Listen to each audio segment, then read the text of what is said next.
అది ఈ పక్కన ఉన్న వాళ్ళకి నచ్చలేదు, జగన్ పక్కన ఉన్నటువంటి వాళ్ళు ఆయన గురించి నెగిటివ్గా చెప్పడం, ఆయన అట్లాగేం ప్రోత్సహించలేడండి, మనకు తగ్గట్టు తయారు చేయలేడండి అని ఏదో చెప్తారు. సరే ఆ పదవి తీసి వేరే పదవి, అసంతృప్తి చెందకుండా మళ్ళీ ఆ పదవి ఇవ్వగానే అందులో నుంచి మళ్ళీ వాళ్ళు వచ్చి దూరతారు. ఇప్పటికే ఆయనకి పాపం మన కళ్ళు ఎదురుగుండానే మాట్లాడుకున్నాం, 4-5 సార్లు పదవి ఇవ్వటం, 3 నెలలు తిరిగేటప్పటికి అది మారిపోవడం, వేరే వాళ్ళు వచ్చేస్తుంటారు. అది హ్యూమిలియేషన్ కిందనే ఫీల్ అవుతారు కదా ఎవరైనా సరే, అంతే కదా. అందువల్ల వదిలేశారు అనమాట వాళ్ళు. అవన్నీ అసంతృప్తి ఫీల్ అయ్యాడు ఆయన.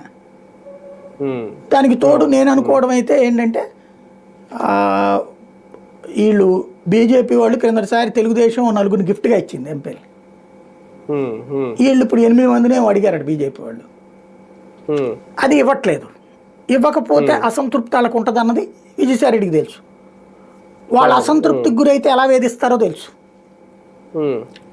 వాళ్లతో గొడవ పెట్టుకునే ఉద్దేశం విజయసాయిరెడ్డికి లేదు బీజేపీతో, కాబట్టి ముందుగానే వదిలేసుకున్నాడు ఆయన. ఈ తెలుగుదేశానికి భయపడని నేను అనుకోను.